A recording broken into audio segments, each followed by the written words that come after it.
For today's double indie game review, we have two very different first-person shooters.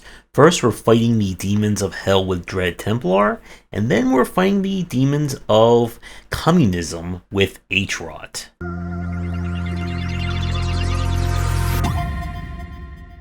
Dread Templar came out of early access after about 3 years of work, and this was a game that I was really excited to play through, and we did this on stream.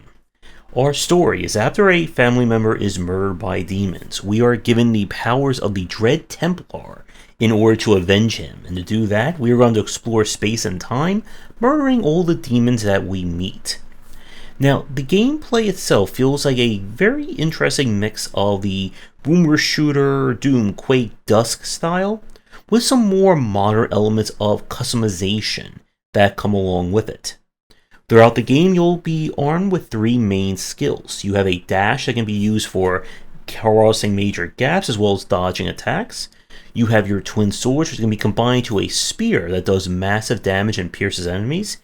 And you have slow-mo or bullet time, which is pretty self-explanatory at this point. Now, as you explore, one of the things that stuck out with Dread Templar, besides an amazing metal soundtrack, is the level design. This game features some of the most densest levels I've seen in a kind of quote-unquote boomer shooter style in some time. These levels have secrets. They have secrets within secrets. There are secrets within secrets within secrets that lead to mega secrets that can unlock special upgrades and unique advantages as well. And some of this stuff gets very trippy and challenging, especially if you're just going into this for mindless gunplay. Speaking of the gunplay, it is also very well done. Your collection of weapons will grow as you go across each one of the game's episodes, starting from simple pistols to shotguns to demonic weapons and more. Now, one thing this game does I really did like is the level of customization. Throughout the game, you'll find different upgrades. They basically come in two types, and they are locked or they're tracked to certain weapons or specific ones. The normal upgrades are kind of like your flat passive modifiers. More ammo, more damage, faster reload, that kind of thing. And then you can find gold upgrades. You can only equip one gold upgrade per weapon, and these change the weapons in massive ways. One will transform your pistols into these kinds of hell guns that do a lot more damage but burn through your ammo really fast. There is literally a sniper shotgun upgrade, which transforms your shotgun into a long-range attack, which is perhaps one of the greatest sentences I think I've said talking about first-person shooters. And there's also some for your passives and your special skills. And this allows you to really fine-tune your play, which you are going to need if you're playing this on the higher difficulties. Enemies are fast, they're going to come at you from all sides, and there's quite a variety of them. From chargers to guys who kind of launch artillery blasts in the back, and the game's interesting bosses as well. The gunplay, as I said, is really well done. Everything feels good to use, and if you are familiar with stuff like Doom Eternal in terms of quick swapping weapons to deliver massive combos, then you're going to be right at home with Dread Templar. In terms of any issues or problems I have with this game, I really can't think of a whole lot. You do kind of lose a sense of place because you're kind of teleporting or warping from level to level, or at least from episode to episode.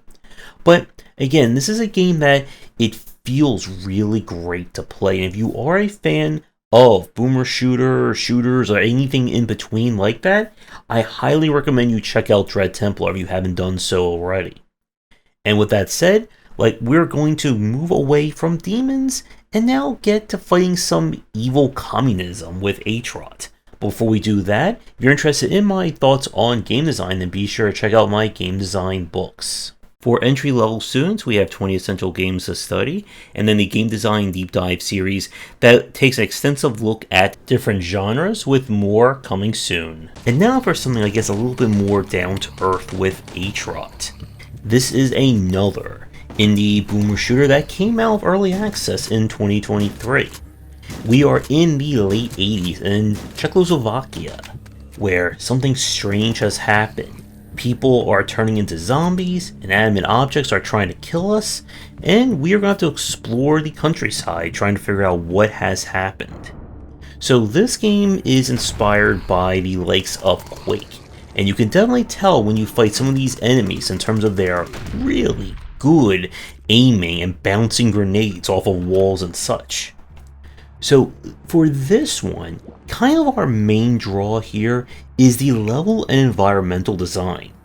One thing that we've seen from a lot of indie shooters, boomer shooters, and so on is a focus on kind of level over environmental design, where you're making very interesting levels that may not, make much sense in terms of geography. Here, every level kind of feels like it fits into the environment, and that there's a story to tell as you explore the hollowed-out remains of a city, into the countryside, to even a European castle. There's always this great sense of you never quite know where you're going to go next, but you know it's going to be very interesting and something's going to try and kill you. Each level, of course, has secrets, lots of things to interact with, and like I said, the game does a really great job of presenting different hazards, different things to explore, while still keeping with the general or standardized FPS gunplay. Now, with that said, I do have a few more issues with this one than I did with Dread Templar. The gunplay is just okay, and I know that doesn't sound like too much of a problem or sounds like more of a nitpick. When you've played so many FPSs and indie shooters over the past 4 or 5 years at this point, it's very hard to impress me, I think, these days. And while there's nothing that feels wrong about it, it definitely doesn't have that same kind of heft or variety that we see from other examples. The other issue that I have with this game is that it does have that kind of very annoying older shooter tendency of just teleporting enemies in without any real warning.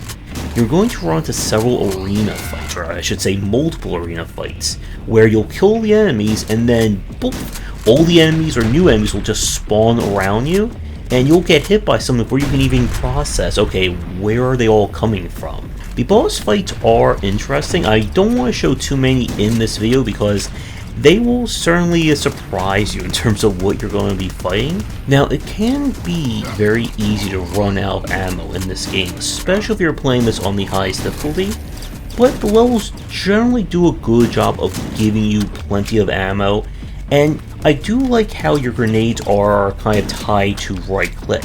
When I first started playing it, it was very easy to, muscle memory to right click and throw a grenade and bounce off the wall and hit me. But once you get used to it, it always provides you with a short to mid-range answer to groups of enemies. Now, like I said, the enemy design is quite varied, and some of them can be a little bit bullet spongy. Again, difficulty setting could be a cause of it. But we have, between HROT and Dread Templar, are two very different takes on shooters. And I would say HROT is for someone looking for more of a traditional, again, a Quake-like style shooter, and one that has some good old 80s European charm to it. So, with that said, we're going to wrap up this double review here. I would like to thank the developers for giving me press keys for both. If you'd like me to play your games and check them out here on the channel for future streams and videos, whether they are shooters, boomers, or anything else, please reach out. Be sure to visit our Discord and Patreon, do all that YouTubing stuff, and come back for daily sessions on game design here and on game wisdom, where we examine the art and science of games.